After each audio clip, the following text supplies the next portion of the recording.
Hey everyone, it's Adrian from the Pageant Project with you. My special guest for tonight, is a familiar face, Sheridan Mortlock. And just before I say hello to Sheridan, I will read out her bio. So for those of you guys watching or listening, you get to know a little bit more about her. So Miss Earth Australia 2022, Sheridan Mortlock is currently undertaking a double degree in global sustainability and politics. She hopes to one day join Australian politics and to influence more action being taken in Australia towards protecting our environment. She is a WIRES, that stands for Wildlife Information Rescue and Education Service volunteer, and in her spare time likes to play piano, guitar, and discover new places in her community. Sheridan's advocacy for this year's Miss Earth pageant is based on the acronym ACE, which stands for Action, Care, and Education. She believes that it is a mixture of these three components that will bring about the most substantial and sustainable results in our battle against climate change. And you can follow her on Instagram, instagram.com, Sheridan Mortlock official. Sheridan, welcome back. How are you? I am good, thank you. How are you? Oh, that was a mouthful. I finally got through it.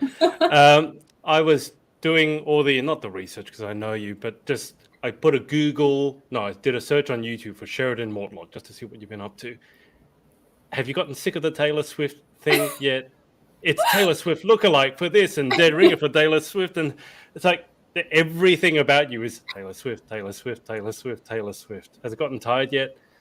I'm actually still okay, still holding strong on that one, because since I was 10, I've been told I look like Taylor Swift. And I've always sort of been waiting for that moment where people sort of realize on a more mainstream way. And I feel like that's finally happening. So, I'll have my Taylor Swift moment and hopefully that will draw people's attention in and they'll pay attention to me. And then when I say something about the environment, they'll be able to hear that, listen and take it in. So you got to draw them in however you can, There's like 91 delegates this year. So And you write your own songs. Have you ever thought of writing, or have you written a song about the environment? I did when I joined in 2019. That was my talent as a last minute sort of thing. So I grabbed my guitar just quickly. It took like an afternoon and I wrote a song about the earth and the environment. I didn't write it down. So I've totally forgotten what it is, even what the chords were. They were based off a Taylor Swift song, but I think I changed a bit.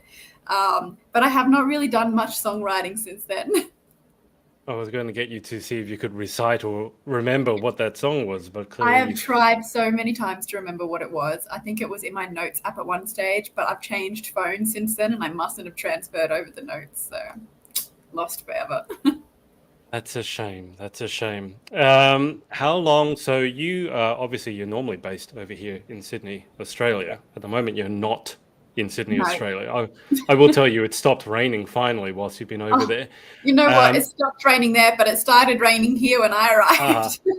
I took it with me. I'm just like, damn it! I thought it was coming to sunny Philippines. Yeah, no, it's actually been really nice weather here. Not too warm yet, but it's been nice and dry. But why don't you tell everyone watching, because obviously we'll have some people from Australia and then people from Philippines and everywhere else tuning in. What have you been up to in the last, is it a week? I feel like it's been about a week. It's been like, it feels like it's been a week, a month, and a day all at the same time somehow. So I flew into the Philippines November 28th, 27th or 29th, one of those days, I forget now.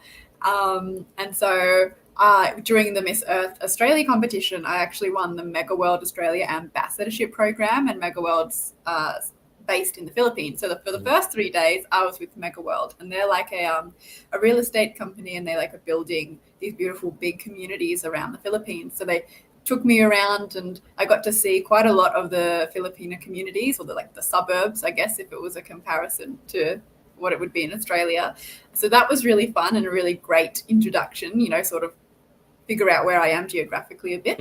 And then I've been with Pro Media, who is a group in the Philippines that is helping to train me up and get me super, super prepped for the Miss Earth competition. So I've just been with them after that, and we've just been doing some passerella training, some Q&A, been going to some events. I was able to go to Mr. and Mrs. Chinatown, which was a smaller pageant here in the Philippines for Filipino Chinese people. And oh my God, even though it was small, Australia, we know pageants are not big here, right? This production for this small pageant was insane. Like, I'm talking screens to the left and the right, like 2 amazing hosts, like confetti, the camera work. Like, I was sitting there like, Wow, oh confetti. my gosh, confetti. Like, it just came out right at the end. I'm like, oh my God. And it was like falling down. And then Jam, who's she's one of the owners of Pro Media, she was looking at me like, it's not that big, don't worry about it. But I'm just like, this is amazing.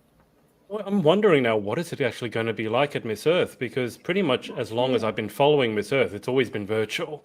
So now it's like, it's kind of weird. It's like, oh, it's actually got an in-person version, well, because it normally is in person. Do you have any idea? I mean, Philippines, we both know is pageant mad. Do you have any idea how big the actual Miss Earth pageant is going to be? Because if that's a small one, what's Miss Earth going to be like? Massive. I know that it's going to be at the same location as 2019. So that's when Susanna Downs, who was our Miss Earth Australia 2019, went over. It's in the same location, but with that venue, there actually wasn't much camera work done to the audience. So I don't know how big the audience was, but I'm assuming fairly big. Like, we drove past the hotel that it's going to be at, and it was ginormous. Like, it was like a mall, but bigger, and this is just like a hotel, and there's apparently like a massive fountain inside that it's known for, and it's like one of the biggest fountains. So it looks really impressive, and I can't wait to be able to go in and see it. But then, like, even throughout, before we get to the coronation night, we're going to have like swimwear competitions and long gown competitions where people can still buy tickets and watch it as like a smaller sort of event. So if you can't make it to the big one, you can come see the smaller one, I guess, which is also really new to me and exciting because, you know, it's just one event for the pageants here in Australia, I mean. How are you feeling about the possibility of walking in front of, well, thousands of people? Is it intimidating? Is it exciting? Is it both? I feel like it's a bit of both. The good thing is with those stages is the lights are so bright on you that you can barely see the crowd, I find. So so you can just imagine, you can be like, oh, it's just 100 people, or, oh, you know, if it's better, 1,000. Because I feel like sometimes it's better to have more people, but people that you don't know, because then it's like you can feel as pressured. Whereas if it's a small crowd of people you do know, you're like, oh my gosh, the stress. So you'll hopefully be blinded and won't be able to see anyone, and that will help calm your nerves. Exactly. I'll just be thinking of the Miss Earth song. It's this time of the year when we all get the Miss Earth songs stuck in our head. Although I feel like they redid it slightly since last time. They made it a bit more upbeat, so it was a little bit different. Guys, I can see a bunch of you watching, so if you have any questions for Sheridan while she's here, put them in the comments and I will pass them on. What's it been like being over in the Philippines? I was watching, I think you had a press conference and you said not only is it your first time in Philippines, but one of the first times being outside Australia. So what has it been like? You said 28th November, so it's been almost 2 weeks. I got to imagine the pace has been pretty manic. It's actually been less intense than I thought, which is good and bad, because I came over expecting like, all right, a full-on schedule, you know, like up until quite near the end, where then we'll have some rest before the actual competition starts. But it's actually been fairly chill, which has been nice to be able to get me to like assimilate myself in the area that I am. You know, I've been able to go grocery shopping and like check out the mall and check out the local stores, because here there are so many malls like everywhere. Like, we've sort of got like more plazas or outside like streets that you walk, but because it's so hot here, I guess malls are preferred because it's so air conditioned. And so it's been good. I've been able to, you know, go and explore a bit, accidentally buy some things which I don't have room in my suitcase for, so I'm gonna have to deal with that one later. Accidentally It's like, oh, this is nice, oh, it's mine now. So we'll cross that bridge when I come to it. Might have to buy another suitcase, but that's okay. I actually borrowed a lot of the stuff that I brought over here. So the suitcases that I have, actually my cousins, which I borrowed because I don't know if I'll be using them again. But it's been really good. Like, it's been my first time out of the country by myself. So I've been to New Zealand and Japan before, but that was always with someone. So it's sort of different being by myself. I feel a bit like, you know, I nearly want a travel buddy with me to be able to go and explore, but at the same time, I'm not here to travel, you know, I'm here for a pageant. So it's also good to stay in that mindset. And I've been watching some like because I got Philippine Netflix here, so I've been watching a Filipino like romantic comedy at night times when I'm eating, so that's actually been really good, and it's helping me to like understand more like the Filipino culture. I'm trying to pick up the language as I go, but we're gonna have to study that one more. How are you going with the Filipino language? Because I was re-listening to our interview, and you did a bit of French and Japanese. Yes. And now I'm assuming that you've picked up some Filipino as well.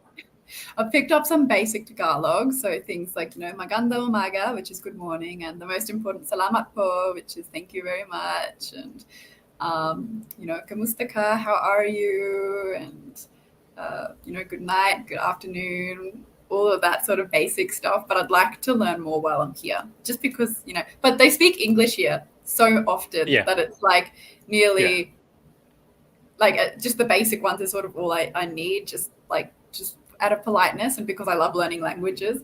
But to try and learn the whole structure and everything like I normally would learning a language, there's just not enough time, and it's not necessary because everyone here is just like speaking English anyway. So they speak really good English really as well. good English. So it's pretty much their like unofficial second language. Well, I think they've always said, not that I've tried this, but the best way to pick up another language is to immerse yourself in it. Basically, just throw yourself into the country. So you've got that happening. Traveling alone is different to traveling with someone, though.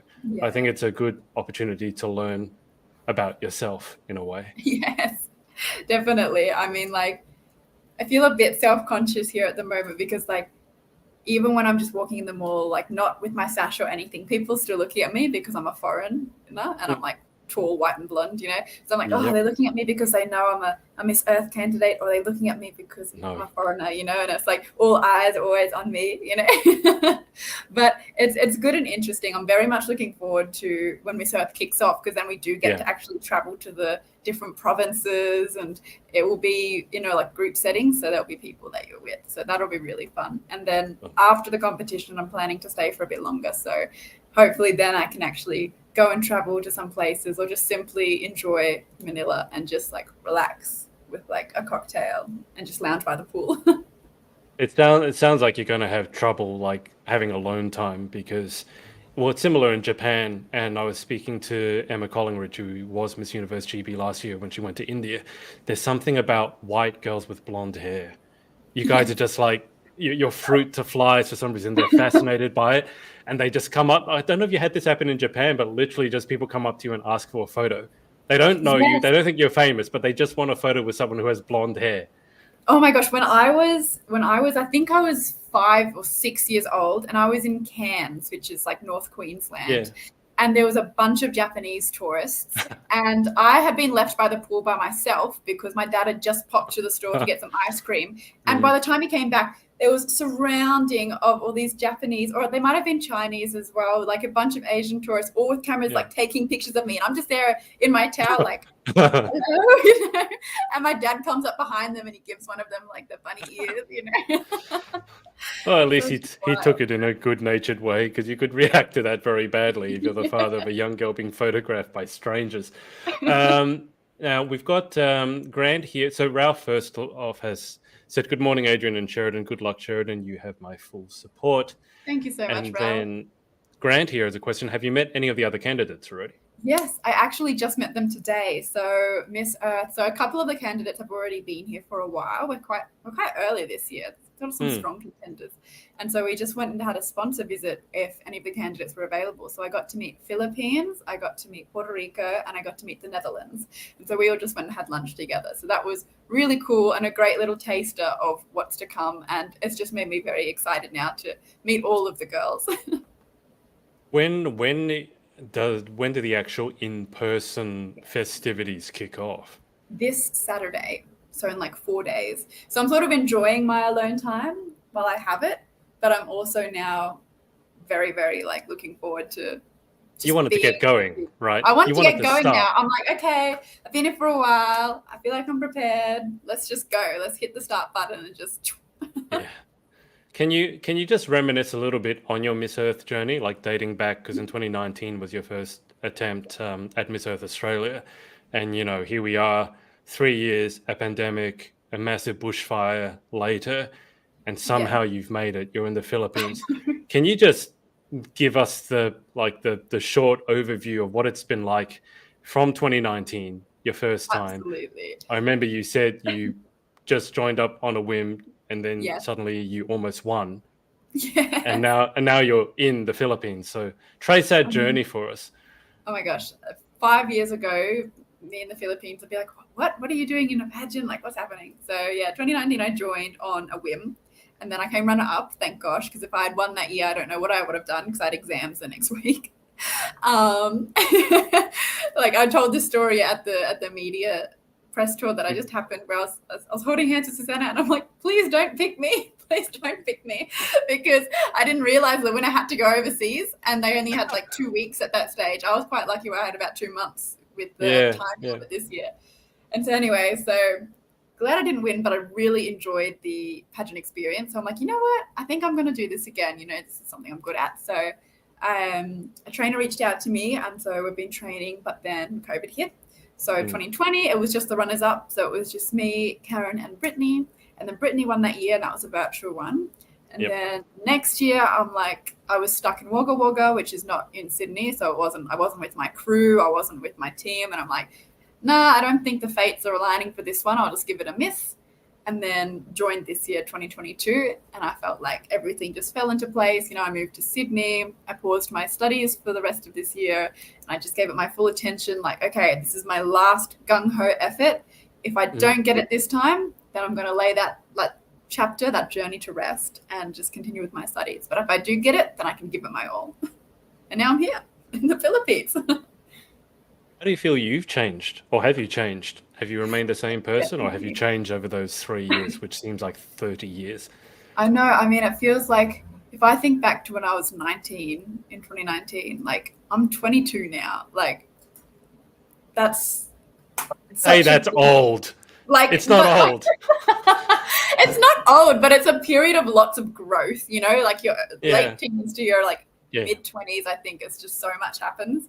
And so I definitely feel like I've experienced more as a person. I'm definitely I've had more experiences, more grown. Obviously, I've still got heaps of growing to do, but if I was to go up against 2019 me to 2022 me, and we were both to compete in the same pageant, 2019 me would have no chance. Like the amount of stuff that I've learned since joining about pageants, you know, about the Philippines, about just everything, and then also just about life, like just living life and just having those experiences, you know, like with friendship breakups, with, you know, university, with stresses, with moving to a big city by myself. All of this has really helped me to grow as well and like face those sort of like resilience training and built me as a character. So I definitely feel more sturdy and definitely more sure of myself this year than if I was to have won in 2019. You feel ready for the big title then? If you're lucky enough to have it put on your head? You know, I just keep envisioning it. Every night before I go to bed, I just like pretend to put on my crown. What's the first thing you would do if you had that crown placed on your head? Oh my gosh. So assuming this is after all of the media tours and everything the first thing that I would want to do is definitely straight away start an Instagram live series where I get to talk to people all over the world about a specific climate initiative that they're working on, something positive, because I feel like there's so much negativity and I feel like we really need some positivity, and there's so many experts everywhere like doing great things. For example, like growing coral in the oceans, or helping with sustainable farming, or, you know, there's just so many little amazing, interesting bits happening at the moment that we just don't hear about. So I really want to be able to talk to them and give them a bit of a voice and a platform, and hopefully, you know, inspire others to keep fighting for climate change and, you know, protecting the environment. That's amazing. Now, Ralph has asked the question. We kind of answered it. What was your maybe not. What was your inspiration to join Miss Earth Australia? Because we said it was kind of on a whim. And what is your advocacy? Which is a good thing, because I was going to ask you that. So what was your inspiration and what is your advocacy? So when I first joined in 2019, as I mentioned, I didn't know anything about pageants. I just wanted to do something to get me outside of my comfort zone and sort of grow me more. So I just literally Googled Australian pageants and applied for any that were open. Miss Earth happened to get back to me first, but I remember as applying, I'm like, oh, this is actually what I'm studying. This is great. Yeah. You know, this would be perfect. And then as I was doing the pageant, I was reading more about it. I'm like, oh, this pageant is actually really, really cool. And I love what it's about.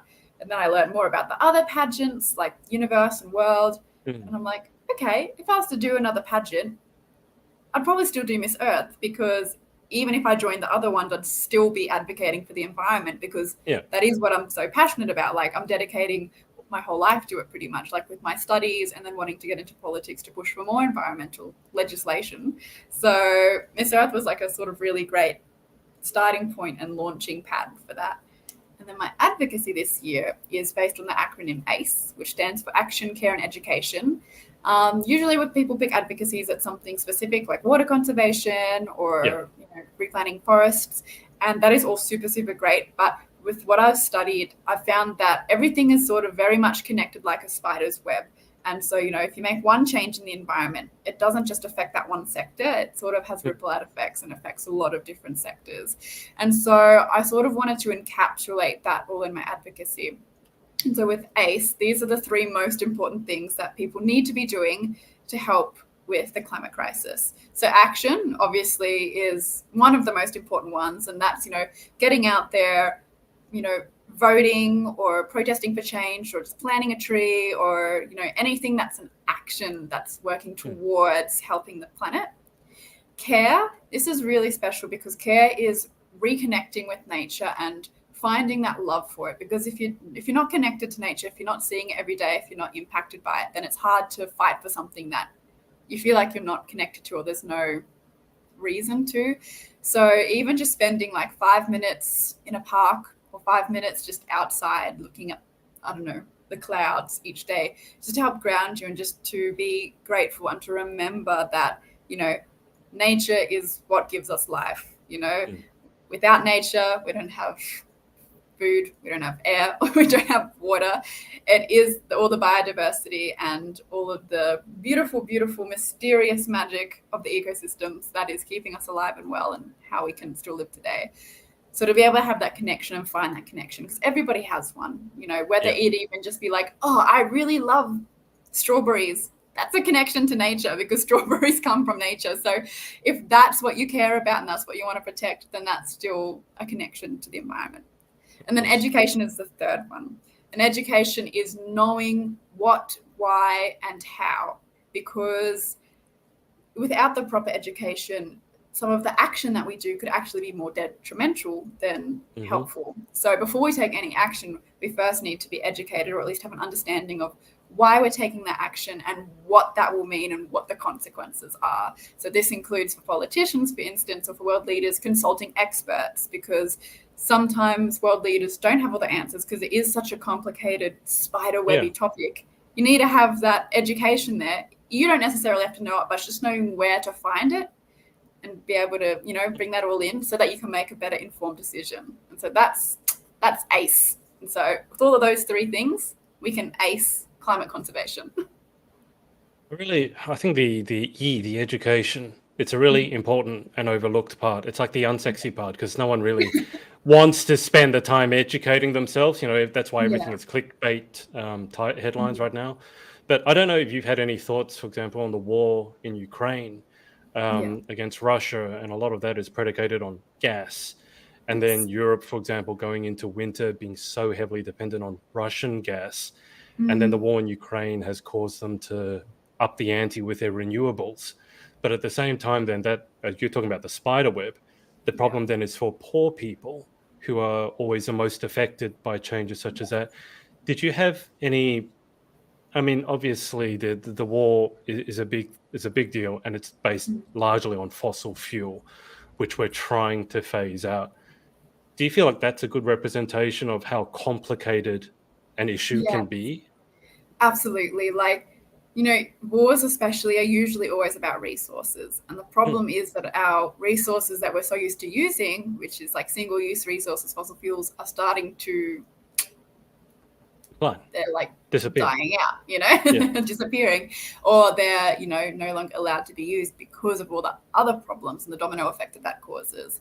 And so, things like this are just a perfect example of that. And especially where it's impacting those less fortunate, because unfortunately, the ones that are most hard hit by climate change are the people that are probably doing the least to perpetrate it. And it's those that have the money and the power and the infrastructure to be able to actually help the climate that are usually causing the most damage. And so it's just an example of this unfairness, which again comes back down to just being educated on it.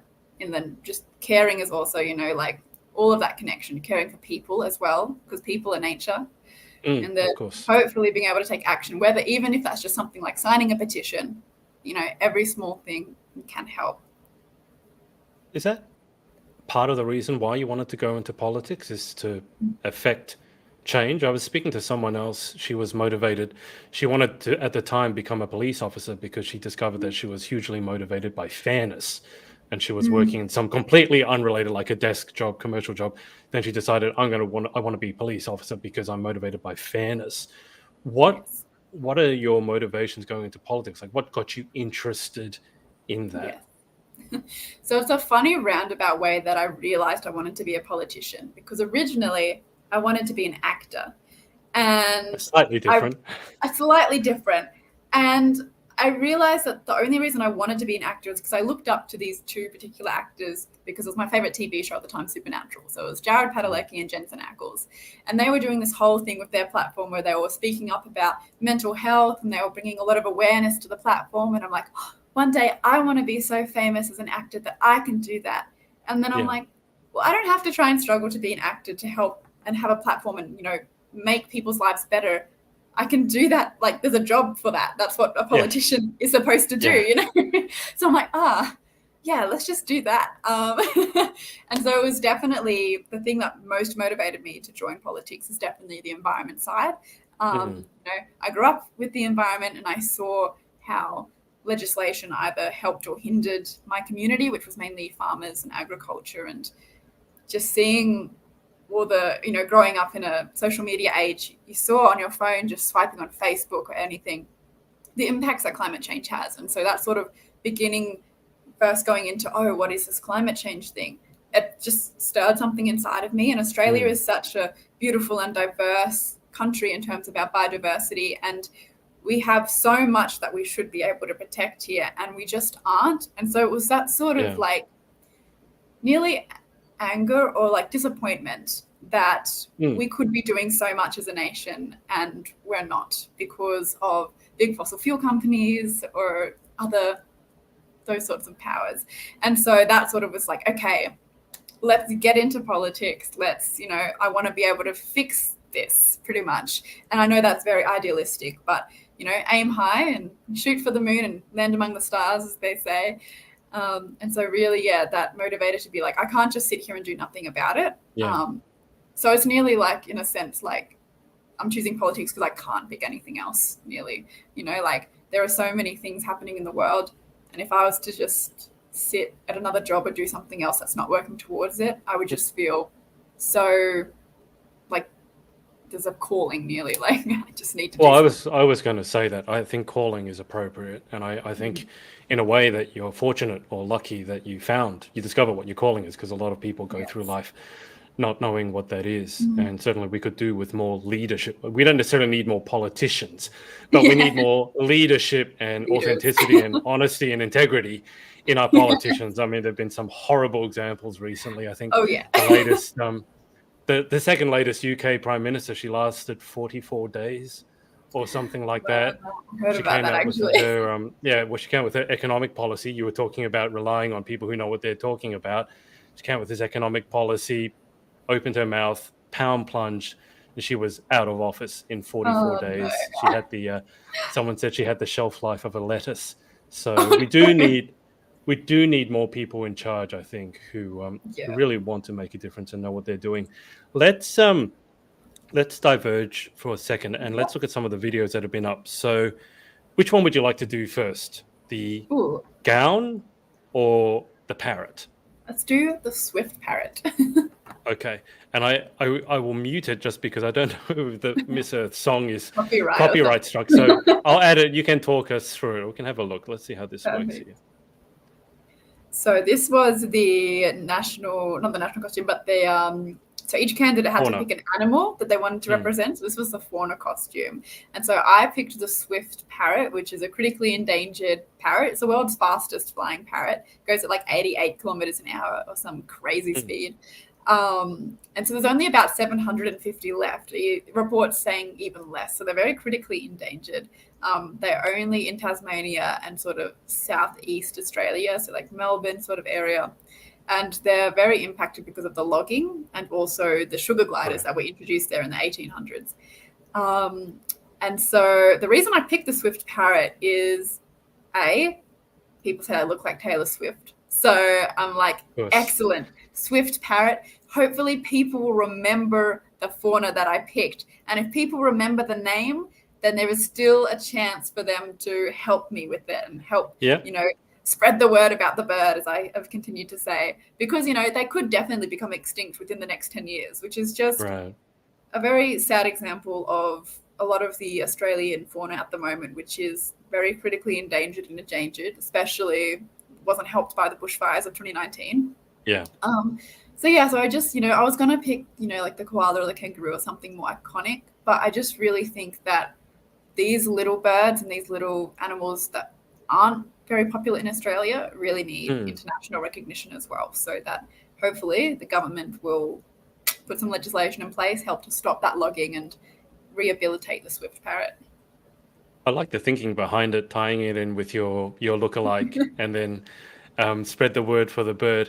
Can you tell us a little bit about how the costume actually came together? Because whenever I see costumes that look like this, I'm like, where like how did that conversation start? It's like you approach a designer and say, I want you to dress me up as a parrot, and they'd be like, prank call. This was designed by Renee, and he is so talented. His work's actually going into the Powerhouse Museum next year. Oh wow. He's done lots and lots of costumes for like Mardi Gras and things like that. So very extravagant, beautiful, detailed costumes. And so he was already brought on when I won Miss South Australia as the designer. And so he actually had already sort of had a design where he wanted to do a black cockatoo. But I told him like, I've already picked my fauna and I want it to be a swift parrot. So that was very easy to sort of transition it being a bird to a bird. And so all of the feathers here are made from this like foam that he has that he uses in a lot of things. And he just like cuts it to make that feather effect. And he puts it all, he like glues it all onto this like piece that was here and like this amazing headpiece that was massive. Like it's huge. Like it looks big in the video, but like it's even bigger in person. And so that was really beautiful. And then we really wanted to use the chiffon as the wings so that we could have that sort of like flying effect, of like it being like about movement, because the swift parrot is such a fast bird. That's its main thing. Tried to jump off a tree. It didn't really look good. So we just went for twirling around on the floor instead. If you're dressed as a parrot, you're not actually a parrot. You don't have the power of flight. I was going to say, how on earth did you take it to the Philippines? But this was filmed in Australia, because the first thing I looked at this is like, how on earth did you get that out in the suitcases? How tall is the headpiece? It looks like a good foot and a bit above your head. Yeah, I don't know exactly the measurements of my head, but like it's like it's big. Like I had to lie it down in the back seat of my car, and it pretty much really took up the whole thing, because like the feather at the very top, you can't bend it or anything. So you've got to just lay it down like a baby and just, keep it there. But that big blue check on it is very close attention to detail, which I really appreciate, because the swift parrot, even though it's predominantly green and red, it's got those blue markings and those yellow markings, all along the face and under the wings, which is sort of what makes it iconic. And then as you can see at the bottom there on the skirt, we've got the longer feathers, because the swift parrot is also known for its super long tail at the back of it.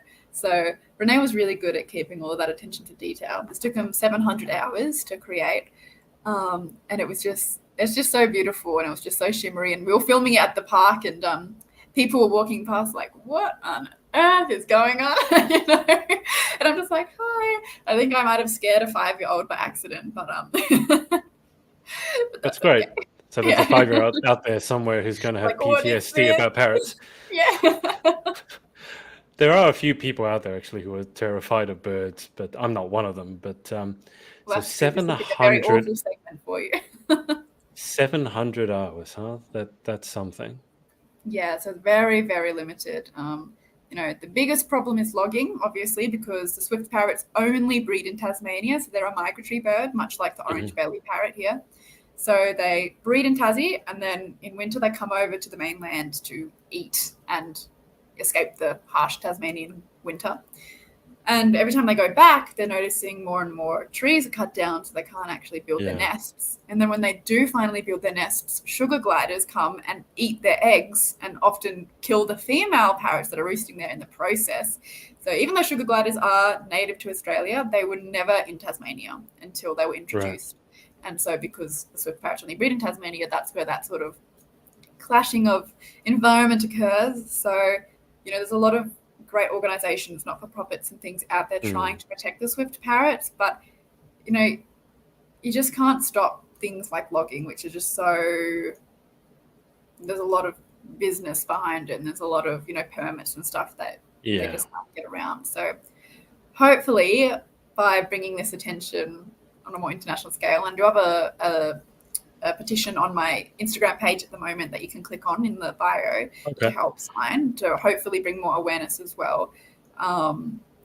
Hopefully there can be something done about it. Once I get back to Australia, I'd really love to visit Melbourne or Tasmania as well and just be able to see one in person, because that would just be so beautiful. I've actually got a swift parrot pin on my sash here, which I got from a local Tasmanian family-owned business, and so that was really cool that they have those because it's such a rare bird. Yeah. Well, that's very cool. I remember because I was rewatching our interview from last time. You said that you wanted there to be a story behind. You actually mentioned that you might get garbage from the sea and just stick it together in a dress. So I'm glad we didn't go with that one. And in fact, you went with this. I think this is better than garbage from the sea. Yes. I mean, look, Renee is very talented, and I wasn't going to say, no, Renee, I don't want your beautiful designs. I want to get some trash and stick it on. It was your idea, not mine. Let's have a look at the gown then. So here we are. Talk us through this. So this is my national costume. And so I wish that they would have played voiceovers or something for this one, because there's just so much about it that you just don't pick up from watching it. Because when you do look at it, it's just like, oh, it's just a gown. But the reason that I picked this gown was because the designer, Paul McCann, he's an Indigenous Australian man, and he's been doing very well in the Fashion Week and with his all of his beautiful creations recently in Melbourne. I remember in 2020 or 2019, he had this really iconic gumnut ball gown, which I remember looking at and being like, if I ever join Miss Earth again, if I win, I want one of his creations as the national costume. And so this particular one is called Silver Lining, and it's depicting sort of a heavy rainfall and lightning onto the ground. So the sequins in the main body and just under the belt, the zigzags are the lightning.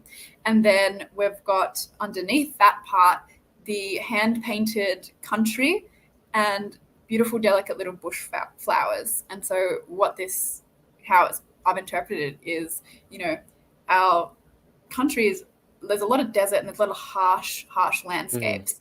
And so the silver lining, though, is that there will always be that downfall. There'll always be that, even though it's like lightning and it might be strong, it sort of contrasts the beautiful and delicate and unexpected nature that we do have here, which is represented by the bush flowers.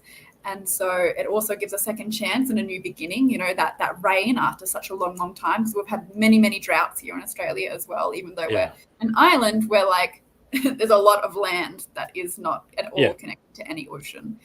And so there was that.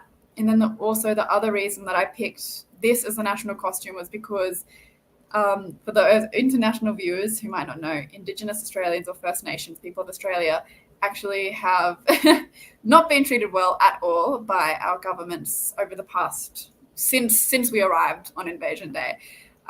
So I really wanted to give a space to our Indigenous artists and show, the talent that they have.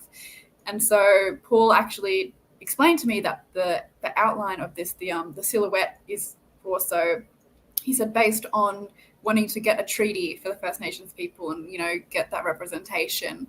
And so I sort of also wanted to bring that with me, because as Australia, I couldn't just ignore our First Peoples because they are Australia, you know, like obviously I can't wear, as a white Australian, like a traditional Indigenous, you know, what they would wear. But I can wear some beautiful art and design that has been created by them and help to spread the message that, you know, we need a First Nations treaty and we need that representation, because it's been far, far too long. And there's so much beautiful, beautiful culture that we're just like, we barely learn about Indigenous culture in primary school as we're growing up. It's all about the convicts and what the English did when they were over here. But we barely touch on, you know, the only thing we learn is like the Dreamtime stories and the Rainbow Snake, and that's it. And I think that's just very, very sad. You know, we really should be able to connect with the First Nations people more and, you know, make space for them, because there is plenty of space to be had. And so I just really wanted to try and represent that. But obviously that's hard to do with just a video of a dress. So I did put in my captions on Instagram and everything, trying to spread it. But, you know, sometimes people just don't want to read things. Like, I mean, that's just the world we live in, isn't it? I mean, given the thought and the meaning behind it. I mean, I even love the name Silver Lining as the metaphor, because there's a lot of things that happen here in Australia with nature that a lot of people from overseas look at and think, oh, it's a tragedy. For example, bushfire, which it is, but then they don't understand simultaneously that some of our flora actually relies on having bushfires in order to be able to reproduce and propagate. So it's like what you said with the spider web. It all comes back to that. Nature is, as much as us humans try to muck it up, nature is so intricately woven that you know, you have the lightning, and we've had droughts. Obviously, we had the bushfires before the pandemic, and then we've had massive floods. So it's something that I focused on with the dress, in the caption also, is there's a thing called caring for country, which is the Indigenous practice where basically, you know, they're spiritually sort of connected to the land, and, you know, they care for country. You know, it's like an obligation nearly to give back to the land. And so even things such as, like you mentioned with the bushfires, like they would go and do purposeful burning of some of the land because they knew and they understood that that was what the land needed. And we've just, by shutting out all of that knowledge that is just, there's like Indigenous Australians are the oldest culture in the world, like over 65,000 years, and we're just completely ignoring all of that, which could really help us also in, you know, when we're trying to learn about climate change, because really it's all about history and the knowledge and the education that you have, but also that care, because you need to have that care and that connection, otherwise you just don't care, you know, there's no motivator. Well, I mean, they lived in harmony with the country, with nature for tens of thousands of years. Whereas I feel these days, a lot of people, the first thing they do, buy a new house, buy a new apartment, if you can afford that. And the first thing that I see so many people do is go inside, close all the blinds, close all the curtains, and they just live inside a box, a concrete box. Exactly. And I'm just like, I don't understand. I mean, here in Australia, I do feel, and I'll be fascinated to hear your perspective on this after you've met the other delegates, that obviously in Australia, one of the best parts is nature. Yes. It's so easy for us to want to go outside, because whether it's the beach, the bush, whatever it is, we love being outside. And I think sometimes we take that for granted, because not every country is like that. I mean, even just being here, like, there's greenery, like I can look out and see it, but it's all on buildings. Like there's no parks in just this area. Like there is parks in the Philippines, but as I'm in a business district, you know, there's not really any parks when I walk. And I didn't realize that until about 2 days ago. I'm like, I'm feeling off, you know, like you'd miss it. Yeah, I miss just being able to do that, because even in our business district, like Martin Place, for instance, in Sydney, you only have to walk like a couple hundred meters to one at like Hyde Park. Hyde Park. Massive park where it's just, you know, for the middle of the city, you can just sit and just be surrounded by nature. And that definitely is why I feel like so many Australians is just so passionate about conservation. Yeah. Well, I love the parrot, but I think I love even more the meaning behind the national costume. And I do love the fact that... Well, I love the fact that you're able to actually tell us what the meaning behind it is, because as you said, not everyone reads captions. We just look at pretty pictures, pretty pictures, pretty pictures, pretty pictures. It's like, If you're lucky, you get a gown? like. Yeah, but no, good on you. That's obviously had a lot of thought put into it. And what was the name of the designer? Paul McCann. Yeah. McCann. So Whereabouts is he based? he's in Melbourne. So this Right. dress I'm wearing actually just got off Melbourne Fashion Week, and then he shipped it immediately to me. And then I had it for the day, and then I shipped it back. Oh, actually, one of his stylists came and picked it up. But like, Right. I messaged him, I think just before the Miss South Australia competition, being like, hey, so if I win this pageant, like I explained it to him, like, is it possible to use one of your designs? And he's like, oh, hey, you know, like, yeah, that sounds great. I'm just super busy with Melbourne Fashion Week at the moment. Let me get back to you. But Melbourne Fashion Week didn't end until about 5 days before I had to leave to the Philippines. And I was sort of like, I had a backup plan, but this is what I felt is what I needed. Like, this is like the only one that I could have done, like in my heart and in my soul, you know? And so I sent him another message like 2 days or the day after Melbourne Fashion Week ended. And I'm like, hey, so are you still interested? And then he's like, yeah, what's your number? Let's have a chat. And then the next day, like, express shipped it. And I was just like, oh, the stars truly aligned for this one. And I was just so over the moon because I've been dreaming about wearing, one of Paul's dresses for like 2 years now. And to be able to finally do that and represent it internationally, I was just like, yes. Do you feel the stars are aligning for you at all? I don't normally talk about destiny and whether it's predestined, but you entered in 2019, didn't win, which you were happy about. I was happy Then about we had the pandemic and you entered, and the first time that we're having it in person for a few years, you got the dress, you've been able to take time off study to go over there. Things seem like, and I've seen the hot pics. You're obviously you're on the radar for a lot of people. Does it kind of feel like things are coming together as much as they can? It does, to be honest. And like, I love zodiac signs and astrology and star signs. And so, as much as the stars are definitely, I feel like, aligning for this competition, like, it's just perfect timing with nearly everything in my life at the moment that it's happening right now. And to be able to even go over earlier to train with Pro Media and to have that extra exposure, it's just like, like pieces falling into place. But I don't know if you know anything about, there's like astro charts where you can like chart your map sort of thing. So you get a map of the world, and there's like little lines that indicate, depending on like your star sign and when you were born, etc., that can indicate in these specific geographic locations, you'll either, have more luck in this, or you'll feel this way, or blah, blah, blah. And there's these 3 that all correspond right next to the Philippines. And like, one of them is, you'll have a lot of help here, and, people want to help you and look after you. The second one was, you'll get a lot of fame and attention. And the third one was like, you'll get unexpected advancements in something. I don't know, it was all that sort of vibe. And I'm like, well, that just sounds like the perfect little concoction for a possible win. So, it's sort of nice, even if it's obviously like not true or anything, it's sort of nice to just feel like that sort of got some control. So I can sort of, sit back and be like, you know what? The stars will figure this out. Because even if I don't win, this is such a great experience, and I'm sure many, many beautiful opportunities will come from it. Obviously, the plan is to bring home Australia's first Miss Earth crown, and that is the ultimate goal always. But I just really want to enjoy the experience as well, and just not be too stressed and hung up on that, because otherwise I might miss what's happening right now. Oh yeah. No, you definitely want to take it in, because it really is a once in a lifetime journey. Let's just circle back to the comments. Lil here has asked a few questions, so let me just go through this. So she's asked, are there any other Miss Earth candidates training with Pro Media?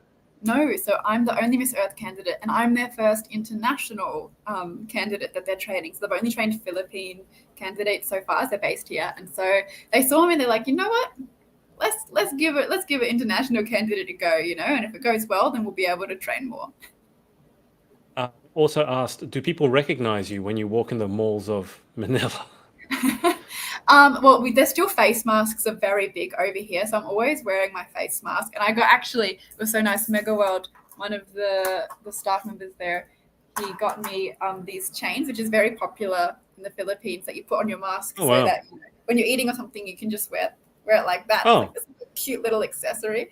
But people, I feel like, haven't recognized me. If they have, again, I can't tell if they're waving at me because they know I'm Miss Earth Australia, or if it's because I'm foreign. Yeah. When I'm It's wearing hard the to sash, tell. absolutely, Yeah. Were you surprised that so many people showed up to your press conference? It says a few years ago up there. It says a few days ago. I was like, I'd never done a press conference before, so I didn't really know what to expect because pageants aren't a thing in Australia. Yeah. But it was a really, really awesome experience, and I was definitely, I was very, very thankful. It was very humbling in that moment to be able to walk in and know that everybody is there just for you. It's not like the competition where they show up because it could be any candidate. Yeah. Like, these people took time out of their day just to come here, and there was a giant backdrop of you behind you. I know, wasn't there? that was so. I was like, I didn't even take that in on the day. I was just like, oh, that's me. Okay, like, I should actually follow up on that. And be like, can I take that home? Like, yeah. Can I keep that? Stuff all the shopping. Take the backdrop home. Yes, just leave everything else. Yeah. But it was really, really good. And I thank again Pro Media for organizing that, because it was not easy to, organize everybody's schedules like that and do it, sort of very last minute.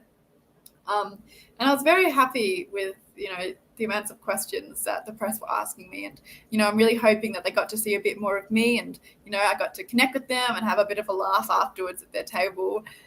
So yeah, it was a very enjoyable experience, and I can't wait for the one that's happening with the Miss Earth with all the other candidates.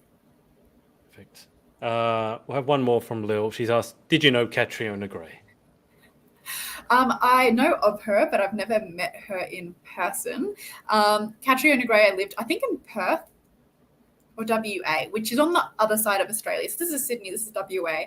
And WA is very disconnected from the rest of Australia. Or maybe she lived in Queensland. I know she didn't live in Sydney, Melbourne area. Yeah.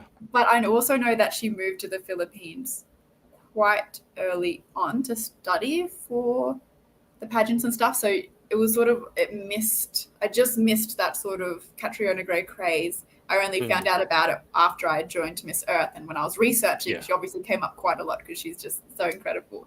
But hopefully I can meet her one day. That would be very, very cool. Oh, perfect. Ralph here has said, great show and interview. Catch you later tomorrow morning, my time, I'm interviewing one of the Miss Earth USA candidates, Michaela. Thanks for tuning in, Ralph. Well, it's been a minute. Just before we get to the end, do you want to give anyone a shout out? I've got to imagine there's lots of people. I can just take a rest here for 10 minutes and you can run the show now. Let me just write my list. Well, first of all, a big shout out to all of the people in Australia that are supporting me and watching me through this. Thank you to, my family and all my friends there. I know that I've got your support, and it's just so hectic and crazy and different, but I can't wait to celebrate with you all when I get back. Big thank you, of course, to Pro Media for taking a chance on me and taking me on board and training me up and showing me the Philippines before the competition starts.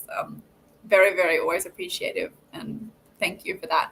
And then thank you, of course, to Miss Earth and the organization, and to everybody involved with that for putting together such a spectacular and crazy event. I'm very much looking forward to it. And just thank you to all of my Instagram followers and my Facebook followers and my followers that aren't on any social media platforms, but they follow my journey through other people, such as, my mum's friends. Hi, thank you. But yeah, anyone just following and supporting, thank you so much. And I know that there's so many more people that I, thank and support later for your just amazing, amazing faith and belief in me. And I hope that I can make you all proud on the Miss Earth International stage. Sure you will. We're going to zip through the final 10 questions. We've got to do them in about under 5 minutes, because otherwise this recording is too long for me to replay it, and I want to replay it later on. All right, so final 10 questions. Number 1, what is your favorite word? Burgundy. Number 2, what is your least favorite word? Pumpernickel. Number 3, in life, what gets you excited? What turns you on? Mangoes. Question 4, what turns you off? Gross mangoes. Question 5, what sound or noise do you love? Ooh. I really love, those like the seeds or the things at supermarkets and they're like vacuum sealed, and then you get your nails and you like run across them and it's like. I really love that sound. Question 6, what sound or noise do you hate? Nails on a chalkboard or nails scratching jeans or anything like that. Okay. Number 7, if you could have any one superpower, what would you pick and why? Same one as before. I would like to be able to refill things. So, for example, you've got like a chip packet you just finished. Bam, that's full. Your car has run out of petrol. Just tap it. Can you do my car, please? I'm sick of paying so much for fuel. That'll be very, very handy. Question 8, what job other than your own would you most like to attempt? Prime Minister of Australia. And question 9, what job would you definitely not like to attempt? A lawyer. Final question. If heaven exists, what would you like to hear God say when you arrive at the pearly gates? I would like to hear him say, you did a fantastic job and it's only going to get better from here. I think these questions are much better when you can't explain your answer, then we can just start thinking about, mangoes. She must have been eating mangoes. Anyway, let's leave it there for round 2. Sheridan, thank you so much for your time, and obviously a huge best of luck for the rest of the competition. Thank you so much for having me. It's been great. And I'll keep you on the line for just a sec whilst I hang up with the audience. Thanks to everyone for watching live on the replay. That petition that Sheridan talked about is in her Instagram bio, so you can go check that at Sheridan Mortlock Official. And we will speak to you next time. Bye for now. Hey, thanks so much for watching. Sorority Access is now open. So if you'd like to join an amazing group of women and learn how to be the most powerful, confident, and impactful queen possible, head to thepageantsorority.com. I'll see you there and see you in the next video.